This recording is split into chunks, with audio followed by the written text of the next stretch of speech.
میں شادی کی رات ڈری سہمی سی بیڈ پر سمٹی سی بیٹھی تھی۔ میرے دل میں بے پناہ وسوسے اور خوف پنجے گاڑے بیٹھے تھے۔ اگر میرے شوہر کو پتہ چل گیا کہ میں شادی سے پہلے اپنا کنوارا پن کھو چکی ہوں تو وہ تو مجھے طلاق ہی دے دے گا، مگر میں نے اسی لیے تو ایک پینڈو شخص کا انتخاب کیا تھا کہ اسے کچھ پتہ نہ چل سکے، کیونکہ گاؤں کے لوگ سادہ دیہاتی ہوتے ہیں۔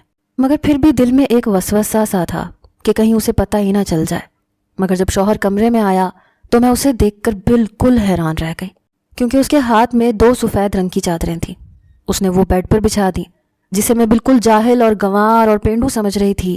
وہ تو بڑا شاطر تھا اور چالاک نکلا، کیونکہ اس نے میرا نام زارا ہے اور میں ایک بہت ہی بے باک اور ماڈرن قسم کی لڑکی تھی۔ میں ایک لبرل فیملی سے تعلق رکھتی تھی۔ ہمارا لاہور میں ایک بڑا سا گھر تھا، کیونکہ میرے بابا ایک بزنس مین تھے اور میں ان کی لاڈلی اکلوتی بیٹی تھی۔ لاڈ پیار نے مجھے کافی حد تک بگاڑ دیا تھا۔ میرے ماں باپ میرے اوٹ پٹانگ فیشن پر مجھے بالکل بھی روک ٹوک نہیں کرتے تھے، کیونکہ انہوں نے مجھے بہت لاڈ پیار سے پالا تھا۔ میں جب یونیورسٹی میں گئی تو مجھے اور بھی زیادہ کھلی چھوٹ مل گئی۔ لڑکوں کے ساتھ گھومنا، ان کے ساتھ گپے لگانا میرا مشغلہ بن چکا تھا۔ میں لڑکیوں سے زیادہ لڑکوں کے ساتھ دوستی رکھنا پسند کرتی تھی، مگر کہتے ہیں نا کہ لڑکے اور لڑکی کے درمیان دوستی والا رشتہ نہیں ہو سکتا۔ اس لیے یونیورسٹی کا ہی ایک لڑکا جس کا نام احسن تھا، وہ مجھے پسند آ گیا اور اسے بھی میں بہت اچھی لگتی تھی۔ میں ہر وقت اس کے ہاتھوں میں ہاتھ ڈال کر گھومتی رہتی۔ یہ دوستی کب محبت میں بدل گئی کچھ پتہ نہ چلا۔ مجھے اس سے دھواں دھار قسم کی محبت ہو چکی تھی۔ اوپر سے میری چڑھتی جوانی نے مجھے اور بھی زیادہ بے باک قسم کا بنا دیا تھا۔ احسن کافی ہینڈسم لڑکا تھا۔ ہماری دھواں دھار قسم کی محبت ایک جنون میں بدل چکی تھی کہ میں صحیح اور غلط کی پہچان کھونے لگی۔ احسن کہتا کہ دن ہے تو میں کہتی ہاں دن ہے، وہ کہتا رات ہے تو میں کہتی رات ہے۔ پھر ایک دن اس نے مجھ سے ایک عجیب قسم کی فرمائش کر ڈالی، وہ خواہش جو ایک لڑکا ایک لڑکی سے کرتا ہے، اور میں اس کی خواہش سن کر عجیب کشمکش میں پڑ چکی تھی۔ اس نے کہا کہ لگتا ہے تمہیں میری محبت کھوٹی لگتی ہے، اس لیے خاموش ہو گئی ہو۔ اس نے مایوسی سے مجھے دیکھا۔ میں نے کہا احسن ایسی بات نہیں ہے، مگر شادی سے پہلے یہ سب کرنا نامناسب سا لگتا ہے۔ تم ایسا کرو نا، میرے گھر رشتہ بھیج دو، میں اپنے ممی بابا کو منا لوں گی، انہوں نے کبھی میری کوئی بات نہیں ٹالی۔ تو احسن کہنے لگا یار ابھی ہم پڑھ رہے ہیں، شادی کا ذکر درمیان میں مت کرو، ابھی تو میں بس محبت کرنا چاہتا ہوں تم سے، تمہیں محسوس کرنا چاہتا ہوں، کیونکہ محبت کا ایک الگ چارم ہوتا ہے۔ شادی ہو جائے تو پھر ویسی محبت نہیں ہوتی جیسی شادی سے پہلے تھی، اس لیے میں جی بھر کر شادی سے پہلے تم سے محبت کرنا چاہتا ہوں، پھر شادی بھی کر لیں گے، کون سا میں کہیں بھاگا جا رہا ہوں۔ اور میں اس کی بات سن کر شش و پنج میں مبتلا ہو گئی۔ مانا کہ میں ایک لبرل لڑکی تھی، میرے ماں باپ بھی بہت ماڈرن تھے، مگر انہوں نے میری تربیت ایسی بھی نہیں کی تھی کہ میں کسی لڑکے کے ساتھ ہوٹل میں کوئی رات گزارنے چلی جاتی، کیونکہ میں تو اپنے گھر سے باہر کبھی ایک رات بھی نہیں رہی تھی۔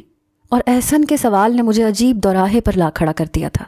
اس نے کہا کہ اگر تم مجھ سے سچی محبت کرتی ہو تو تمہیں میرا کہنا ماننا پڑے گا، ورنہ میں تو یہاں سے جا رہا ہوں۔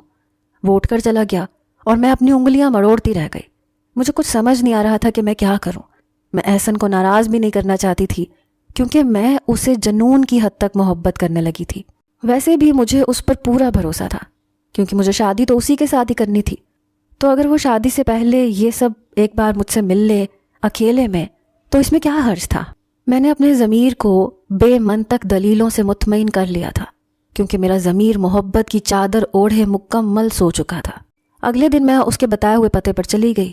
وہ اس شہر کا کافی مشہور ہوٹل تھا، جہاں اکثر ہی کپلز رات گزارنے کے لیے چلے جاتے تھے، اور انہیں کوئی پوچھنے والا بھی نہیں ہوتا تھا۔ میں نے ممی اور ڈیڈی سے بہانہ کیا کہ میں آج شیزا کی طرف نائٹ اسٹڈی کے لیے جا رہی ہوں، کیونکہ میرے ایگزامز بھی آ رہے تھے، اس لیے ممی ڈیڈی نے مجھے اجازت دے دی۔ جب میں ہوٹل کے کمرے میں پہنچی تو احسن مخمور سا مجھے اندر تک اترتی نظروں سے دیکھ رہا تھا۔ وہ آج بھی بالکل اپنے ہوش و حواس میں نہیں لگ رہا تھا۔ اس نے مجھے اپنے ساتھ لگا لیا۔ میرا جسم ہولے ہولے کانپ رہا تھا، کیونکہ میں اس حد تک بے باک پہلی بار ہوئی تھی کہ میرا خود پر اختیار ہی نہیں رہا تھا۔ محبت تو انسان کو بالکل اندھا کر دیتی ہے۔ احسن نے اس رات مجھ پر اپنی محبت نچھاور کی اور مجھے اپنی پناہوں میں لے لیا۔ بے شک یہ رات بہت حسین تھی، مگر اس رات کے آگے آنے والی زندگی ایک ڈراؤنے خواب جیسی تھی، کیونکہ گناہ وقتی طور پر انسان کو بہت سکون دیتا ہے، مگر جب ان کے نتائج بھگتنا پڑتے ہیں تو ساری عمر بیت جاتی ہے۔ اس سے اگلے دن میں یونیورسٹی گئی تو معلوم ہوا کہ احسن نہیں آیا۔ میں کچھ پریشان سی ہو گئی سارا دن بالکل سی پھرتی رہی، بار بار اس کا نمبر ٹرائی کیا مگر نمبر بن جا رہا تھا۔ پھر اس کے بعد تو وہ مجھے کہیں نظر نہیں آیا، نہ جانے اسے زمین کھا گئی یا آسمان نکل گیا، کیونکہ وہ یونیورسٹی چھوڑ چکا تھا اور میں بالکل نیم پاگلوں کی طرح اسے ڈھونڈ رہی تھی۔ مجھے ابھی تک یقین نہیں آیا کہ اس نے مجھے دھوکہ دیا ہے۔ مجھے اب بھی اس کی محبت پر یقین تھا، مجھے اب بھی لگتا تھا کہ شاید وہ کسی ایمرجنسی سچویشن میں ہوگا، کچھ دنوں کے لیے گیا ہوگا پھر واپس آ جائے گا، مگر یہ کچھ دن کچھ مہینوں میں بدل گئے۔ اس کا کوئی اتا پتہ نہ تھا۔ میں نے یونیورسٹی ایڈمنسٹریشن سے اس کا اتا پتہ نکلوایا مگر انہوں نے بھی کوئی خاص رسپانس نہ دیا۔ میں اس کے متعلق بس وہی کچھ جانتی تھی جو اس نے مجھے بتایا تھا، اور نہ جانے وہ سچ بھی تھا یا جھوٹ تھا، کیونکہ اب مجھے لگنے لگا تھا کہ میری محبت ایک فریب اور سراب کے سوا کچھ بھی نہیں تھی۔ اس نے میری محبت پر ایک داغ لگا کر مجھے ہمیشہ کے لیے ڈیمیج کر دیا تھا۔ میں نے رو رو کر اپنی آنکھیں سجا لی تھیں۔ میرے ماں باپ میرے بارے میں بہت زیادہ پریشان اور تشویش میں مبتلا تھے، مگر میں ان کو کیا بتاتی کہ میں نے اپنی زندگی کی کتنی بڑی غلطی کی ہے، غلط انسان کا انتخاب کر کے، اس کی محبت پر یقین کر کے۔ میرا تو محبت پر سے ہی اعتبار اٹھ گیا تھا۔ میں نے جیسے تیسے کر کے اپنی ڈگری مکمل کی اور بالکل ہی گھر بیٹھ گئی۔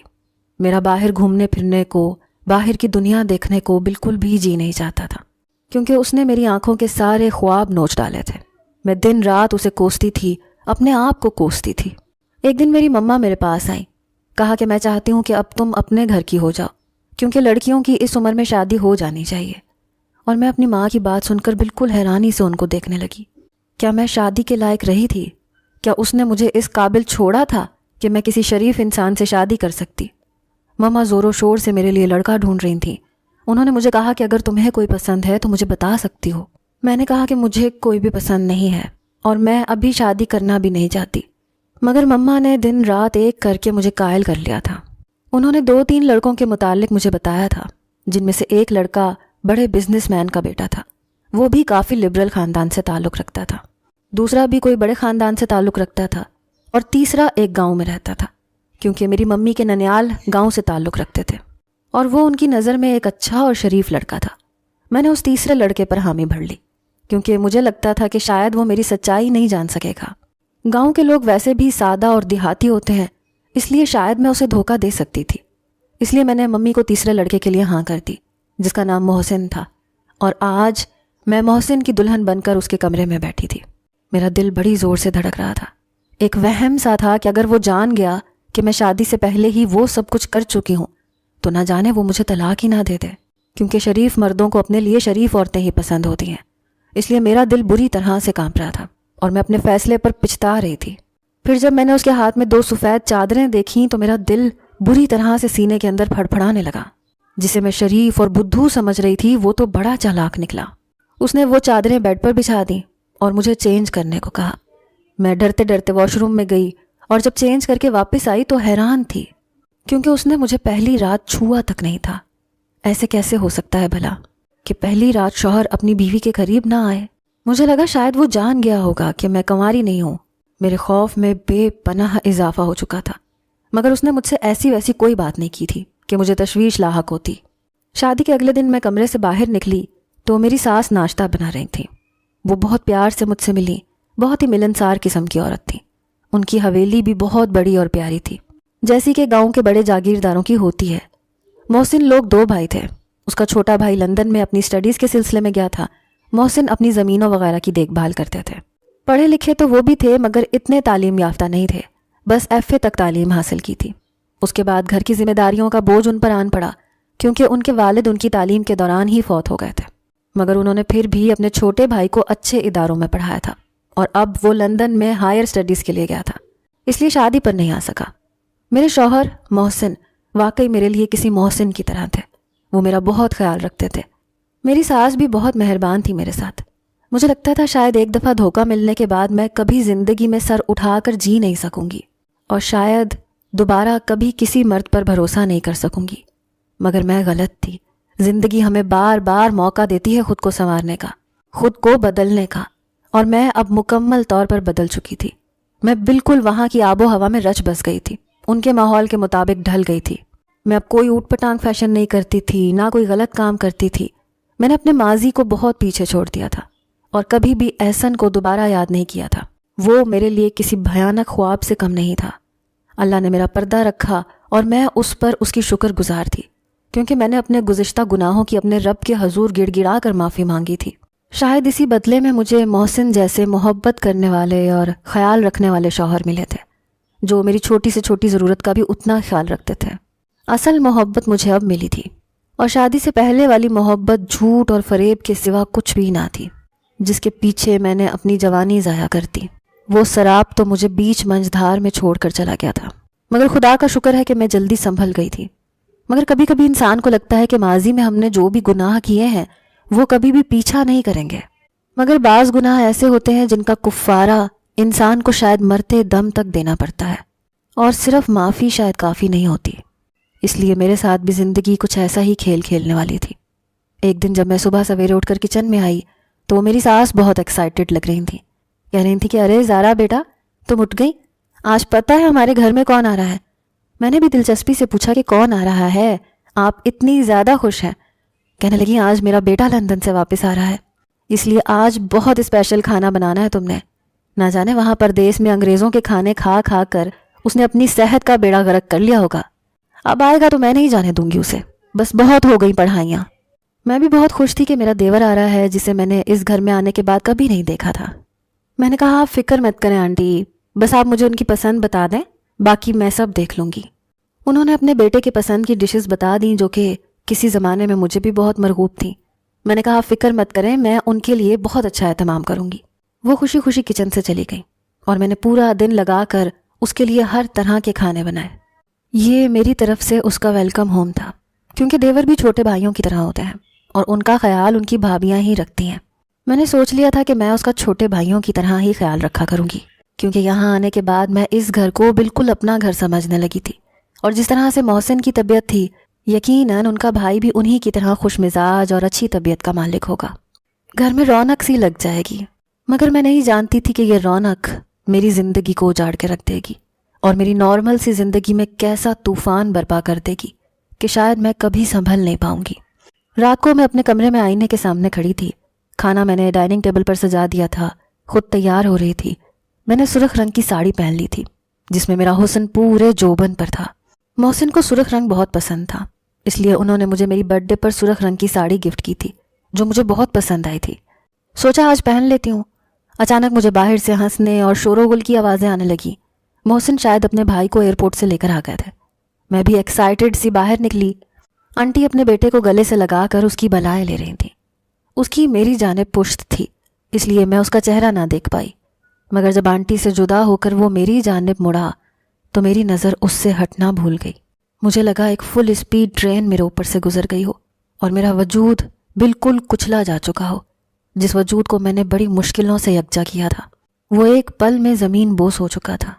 ہم دونوں ہی ایک دوسرے کو یوں ہی دیکھتے رہے، پھر وہ ایک دم سے نارمل ہو گیا، جیسے خود کو سنبھال لیا ہو، مگر میرے اندر جو آندھی طوفان مچا تھا اسے سنبھالنا اتنا آسان نہ تھا۔ اچانک محسن میرے قریب آئے، میرے گرد اپنے بازو حائل کر کے اپنے چھوٹے بھائی سے میرا تعارف کروایا، جس کو شاید اس کی ضرورت نہیں تھی۔ وہ قدم قدم چلتا میرے قریب آیا، کہا کہ بھابھی جان، آپ کا حسن تو واقعی قیامت خیز ہے، حقیقت میں آپ اس تصویر سے زیادہ خوبصورت ہیں۔ میں اس کی بات پر چونکی اور محسن کو دیکھا تو وہ کہنے لگا کہ شادی کی تصویریں دیکھی تھی احسن نے، تو وہ جانتا تھا کہ میں اس کے بھائی کی بیوی ہوں۔ مجھے ایک اور دھچکا لگا تھا، میں بڑی مشکل سے خود کو نارمل کر پا رہی تھی۔ میں نے محسن سے کہا کہ آپ لوگ اندر آئیں، کھانا کھاتے ہیں۔ وہ میری طرف محبت سے دیکھ رہے تھے اور احسن کو بول رہے تھے کہ تمہاری بھابھی سارا دن کچن میں خوار ہوتی رہی ہے تاکہ اپنے دیور جی کے لیے اچھا سا اہتمام کر سکے، جس پر احسن نے مجھے اندر تک اترنے والی نظروں سے دیکھا تھا۔ پھر بولا کہ کھانا تو پھر مجھے پڑے گا، آخر کھانا انہوں نے اتنے پیار سے تو بنایا میرے لیے۔ میں ان کے لیے بہت اچھا گفٹ بھی لایا ہوں لندن سے، مگر کھانا اچھا ہونا چاہیے ورنہ گفٹ نہیں ملے گا، اس نے شرارت سے کہا، اور مجھے اس وقت وہ زہر لگ رہا تھا۔ قسمت نے میرے ساتھ عجیب کھیل کھیلا تھا کہ میں سنبھل نہیں پا رہی تھی۔ کھانا کھانے کے دوران وہ بار بار میری تعریف کرتا رہا، کہہ رہا تھا بھائی آپ نے تو ہیرا ڈھونڈا ہے قسم سے، میرے لیے بھی کوئی ایسی لڑکی ڈھونڈے نا جلدی سے، ورنہ کیا پتا میں آپ کی بیوی پر ہی بے ایمان ہو جاؤں۔ محسن تو اس کے مذاق پر دل کھول کر ہنسے تھے، مگر میرے ہاتھ سے چمچ گرتے گرتے بچا تھا۔ میں نے بمشکل حلق میں اٹکا نوالا پانی کے گلاس سے اندر دھکیلا اور معذرت کر کے کمرے میں چلی گئی۔ مجھے تو ایسے لگ رہا تھا جیسے میں کوئی بھیانک خواب دیکھ رہی ہوں۔ محسن کمرے میں آئے، پوچھا زارا تمہاری طبیعت تو ٹھیک ہے نا؟ سارا دن تم تھک بھی بہت گئی تھی، احسن نے تمہیں کوئی گفٹ دینا تھا۔ میں نے کہا میری طبیعت کچھ ٹھیک نہیں ہے، صبح لے لوں گی گفٹ۔ تو وہ ایک دم سے میرے قریب آئے، میرے ماتھے پر ہاتھ رکھا، کہا کہ تمہیں تو بخار ہو رہا ہے، چلو ڈاکٹر کے پاس چلتے ہیں۔ میں نے کہا آپ میرے پاس بیٹھ جائیں، میں بالکل ٹھیک ہو جاؤں گی۔ وہ محبت سے میرا سر سہلانے لگے، مگر میرے دل کی جلن حد سے سوا تھی۔ کاش یہ کوئی خواب ہوتا، کاش وہ میرے اور محسن کے درمیان میں نہ آتا، مگر شاید میں کچھ زیادہ ہی وہمی ہو رہی ہوں۔ ہو سکتا ہے وہ بھی اس واقعے کو بھول چکا ہو، کیونکہ اس نے کون سا مجھ سے سچی محبت کی تھی، مگر یہ میری بھول تھی کہ وہ بھول چکا ہوگا، کیونکہ اس نے تو اب ہر پل مجھے اپنے گناہ کی یاد دلانی تھی۔ اگلے روز جب محسن باہر زمینوں پر چلے گئے، میں ابھی اپنے بیڈ سے نہیں اٹھی تھی، نہ ہی باہر جا کر اس کا سامنا کرنا چاہتی تھی، مگر وہ بڑے دھڑلے سے میرے کمرے میں بغیر دستک دیے آدم کا، اور میں جو دوپٹے سے بے نیاز بے سد سی لیٹی تھی ایک دم غصے سے اٹھی۔ میں نے کہا یہ کیا طریقہ ہے؟ بھابھی ہوں میں تمہاری، کوئی احترام نام کی چیز ہے یا نہیں؟ وہ میرے پہلو میں بیٹھ گیا، کہنے لگا تم جیسی لڑکیاں احترام کے لیے نہیں ہوتی بلکہ اپنے جذبات کی تسکین کے لیے ہوتی ہیں۔ مجھے تو اس کی بات سن کر جیسے آگ لگ گئی۔ میں نے کہا زبان سنبھال کر بات کرو مجھ سے، ورنہ میں بھول جاؤں گی کہ میرا تم سے اب کیا رشتہ ہے۔ کہنے لگا تم تو واقعی بھول چکی ہو جانے من کہ ہمارا کیا رشتہ تھا، مگر مجھے سب یاد ہے، سوچا کہ تمہاری یاد بھی تازہ کروا دوں۔ یہ کہہ کر اس نے ایک لفافہ اپنی جیب سے نکالا اور مجھے تھمایا۔ کہنے لگا میں نے ان حسین لمحوں کو ہمیشہ کے لیے قید کر لیا تھا جب تم میری باہوں میں جھول رہی تھی۔ میں نے جیسے ہی وہ لفافہ کھول کر دیکھا، میرے پیروں تلے سے زمین نکل گئی، کیونکہ اس میں ہوٹل کے اس کمرے کی اس رات کی تمام تصویریں تھیں جو میں نے محبت کے نام پر اس کے ساتھ گزاری تھیں۔ میں تو جیسے سکتے میں آ گئی، ایک دم سے اٹھی اور کس کے تھپڑ اس کے منہ پر مارا۔ میں نے کہا کمینے انسان، کیا تم میری محبت کے لائق بھی تھے کبھی؟ نکل جاؤ یہاں سے، دفع ہو جاؤ۔ اس نے ایک دم سے میرا بازو پکڑا اور اپنے قریب کر لیا، کہا کہ میری ہر بات مانو گی آج سے، تو ہی یہ راز ہم دونوں کے درمیان رہے گا۔ میں نے نفرت سے اسے دیکھا۔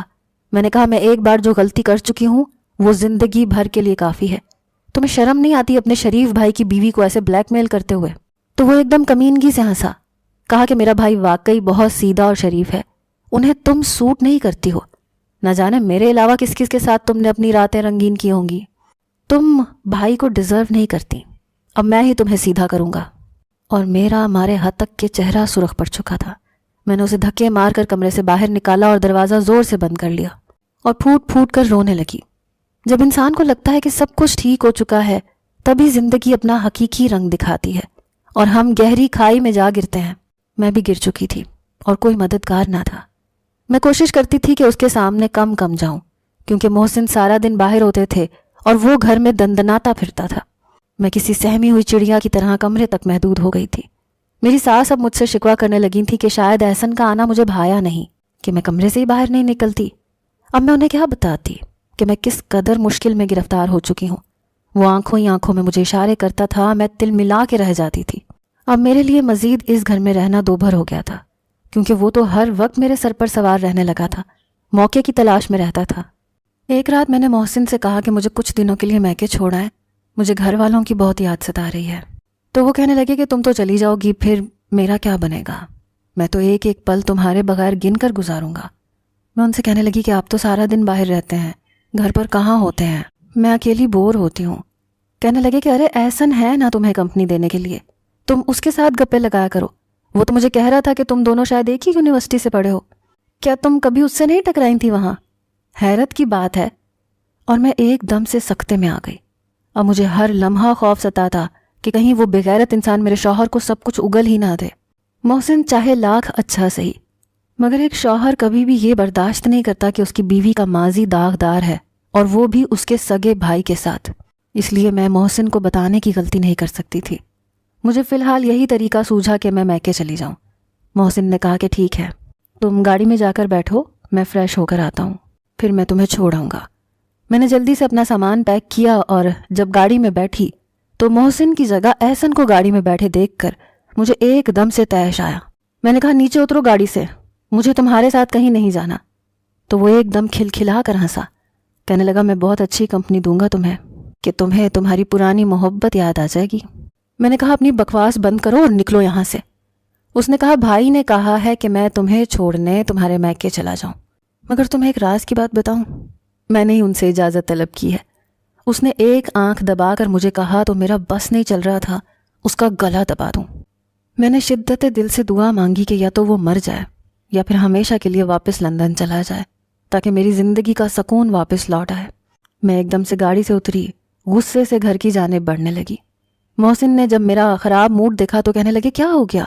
احسن کہہ رہا تھا میں بھابھی کو چھوڑ دیتا ہوں، ان کا گھر بھی دیکھ لوں گا، اس لیے میں نے اجازت دی ہے۔ میں منہ پھلائے ان کی طرف بڑھی اور کہا کہ آپ میرے شوہر ہیں، آپ کا حق بنتا ہے مجھے چھوڑنے جانے کا، کسی ایرے غیرے کے ساتھ میں نہیں جاؤں گی۔ میرے منہ سے کافی زیادہ بدلحاظی میں ایرا غیرہ نکل گیا۔ محسن کچھ دیر کے لیے چپ ہو گئے، کہنے لگے تم میرے بھائی کو اتنا غیر اہم کیوں سمجھتی ہو؟ کیا تم اسے پسند نہیں کرتی؟ میں نے بات بدلنے کی کوشش کی۔ میں نے کہا ایسی کوئی بات نہیں ہے، میں بس اجنبیوں سے زیادہ گھلتی ملتی نہیں ہوں۔ کہنے لگے وہ اجنبی تھوڑی ہے، وہ تمہارے چھوٹے بھائیوں کے جیسا ہے، اس کے ساتھ گھلو ملو، ایک ہی گھر میں اجنبیوں کی طرح بن کے رہنا بالکل بھی اچھا نہیں لگتا۔ چلو تم اس کے ساتھ نہیں جانا چاہتی تو میں تمہیں چھوڑ آتا ہوں۔ میں نے کہا نہیں اب مجھے کہیں نہیں جانا۔ میں نے اپنا بیگ وہیں صوفے پر پٹک دیا اور بیڈ پر لیٹ گئی، لائٹ بند کر دی۔ میں نے پہلی دفعہ محسن کے ساتھ اس طرح کا رویہ برتا تھا اور مجھے خود بھی سمجھ نہیں آ رہی تھی کہ میں اس سچویشن سے کیسے باہر نکلوں۔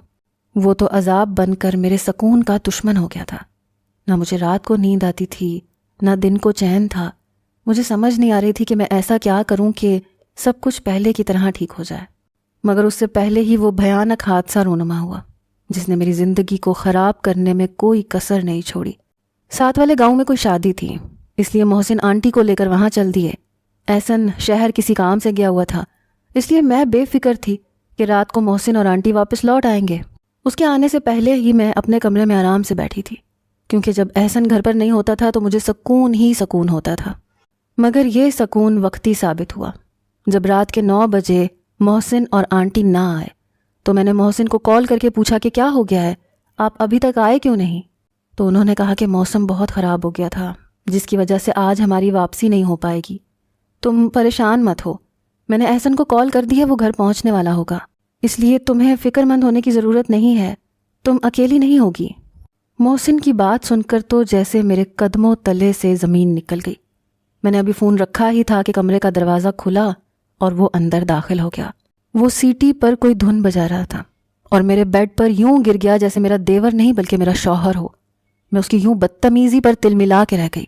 میں نے کہا اٹھو یہاں سے اور اپنے کمرے میں دفع ہو۔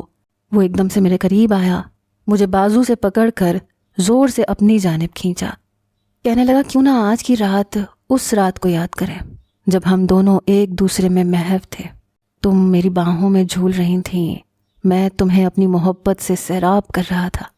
میں نے اسے زور سے پیچھے دھکیلا اور کہا کہ تمہیں شرم آنی چاہیے، تم ایک انتہائی کمینے اور بغیرت انسان ہو، لیکن مجھ میں تھوڑی بہت غیرت بچی ہے، اس لیے میں اپنے شوہر کو کبھی دھوکہ نہیں دوں گی، بلکہ آ لینے دو محسن کو، میں خود ان کو بتاؤں گی کہ تمہارے کرتوتوں کے بارے میں۔ کہنے لگا وہ تو کل آئیں گے، آج رات تو تم صرف میری ہو، تمہارا حسن دیکھ کر خود کو قابو نہیں کر پا رہا میں ایک دم سے رونے لگی، اس کے سامنے ہاتھ جوڑ دیے۔ میں نے کہا میری جان چھوڑ دو، تمہیں کوئی بھی لڑکی مل جائے گی مجھ سے بڑھ کر، مجھ سے بہتر، تمہارے نزدیک میں ایک بد کردار اور بری لڑکی ہوں نا، تو پھر میرے قریب مت آؤ، مجھے میرے حال پر چھوڑ دو۔ کہنے لگا تمہارے آنسو، تمہاری التجائیں اور بھی زیادہ مزہ دے رہی ہیں، اوپر سے موقع بھی ہے اور دستور بھی ہے، آج کی رات میں یوں ضائع نہیں کرنا چاہتا، میں کب سے اس موقع کی تلاش میں تھا۔ اس نے جیسے ہی مجھے پکڑنا چاہا، میں نے میز پر پڑا گلدان زور سے اس کے سر میں مارا اور باہر کی طرف بھاگنے لگی۔ گھر میں کوئی ملازم وغیرہ بھی نہیں تھا، سب کے سب جیسے مجھے اکیلا چھوڑ کر کہیں چلے گئے تھے۔ میں نے جیسے ہی گیٹ عبور کیا وہ میرے پیچھے بھاگ رہا تھا، اس کا ایک ہاتھ اپنے ماتھے پر تھا جس میں سے خون نکل رہا تھا اور وہ کسی بھوکے شیر کی طرح لگ رہا تھا۔ اگر آج میں اس کے ہتھے چڑھ جاتی تو شاید اپنی عزت کو دوسری بار گنوا چکی ہوتی۔ میں ننگے پاؤں بھاگتی جا رہی تھی، مجھے نہیں پتا تھا کہ میں کہاں جا رہی ہوں۔ رات کے اس اندھیرے میں ہر طرف ہو کا عالم تھا، یوں جیسے ساری دنیا سو رہی ہو۔ بھاگتے بھاگتے میں سامنے سے آنے والی گاڑی سے زور سے ٹکرائی اور سڑک پر دور جا کر گری۔ میرا سر شاید کسی پتھر سے ٹکرایا اور میری آنکھوں کے سامنے بالکل اندھیرا چھا گیا۔ یوں لگا جیسے میرا جسم آخری سانس لینے کو بس تیار ہو اور دور کہیں میری موت کا طبل بجایا جا رہا ہو۔ جب میری آنکھ کھلی تو میں اپنے بیڈ پر لیٹی ہوئی تھی۔ محسن نے میرا ہاتھ اپنے ہاتھوں میں لیا ہوا تھا اور پریشانی سے مجھے دیکھ رہے تھے۔ جیسے میری آنکھیں کھلیں انہیں جیسے سکون ملا۔ فوراً میرے قریب آئے، کہا زہرا میری جان، تم ٹھیک تو ہو نا؟ تم نے تو میری جان نکال دی تھی، اگر تمہیں کچھ ہو جاتا تو شاید میں بھی زندہ نہ رہ پاتا۔ اور میں محسن کی اس قدر محبت پر زار و قطار ان کے کندھے سے لگ کر رونے لگی۔ میں نے کہا محسن مجھے معاف کر دیں، مجھ سے ایک بہت بڑی غلطی ہو گئی ہے، اس کا خمیازہ میں آج تک بھگت رہی ہوں، اور شاید میں نے آپ کو نہ بتا کر اس سے بھی بڑا گناہ کر دیا ہے۔ مگر مجھے حیرت ہوئی کہ محسن نے کہا کہ میں سب جانتا ہوں اور معافی تو مجھے مانگنی چاہیے اپنے بھائی کے حوالے سے۔ میں سوچ بھی نہیں سکتا تھا کہ وہ اتنی گری ہوئی حرکت اپنی بھابھی سے کرے گا۔ میں اسے کبھی معاف نہیں کروں گا۔ غلط تم نے بھی کیا ہے، اگر تم مجھے شادی کی رات بتا دیتی تو شاید میں تمہیں تبھی معاف کر دیتا، کیونکہ میاں بیوی ایک دوسرے کا لباس ہوتے ہیں، انہیں ایک دوسرے سے کچھ بھی نہیں چھپانا چاہیے۔ میں تمہاری ہر خطا معاف کرتا، کیونکہ میں تم سے بے انتہا محبت کرتا ہوں، اور میں جانتا ہوں کہ تمہارے دل میں اب کوئی بھی کھوٹ نہیں ہے، تم میرے ساتھ مخلص ہو۔ اور رہی بات احسن کی تو وہ اب تمہیں کبھی بھی نظر نہیں آئے گا، وہ واپس لندن جا رہا ہے۔ میں نے محسن کی بات سن کر جیسے سکون کا سانس لیا تھا۔ ایک بوجھ تھا میرے سینے سے جو اتر گیا تھا، اور میں بالکل ہلکا پھلکا محسوس کر رہی تھی۔ سچ کہتے ہیں کہ بڑے بڑے گناہوں کے کفارے انسان کو اسی زندگی میں دینے پڑتے ہیں، اور میں شکر گزار تھی اپنے رب کی کہ مجھے محسن جیسا شوہر ملا جس نے میری ہر خطا معاف کر دی، کیونکہ میں گناہوں کا راستہ چھوڑ چکی تھی۔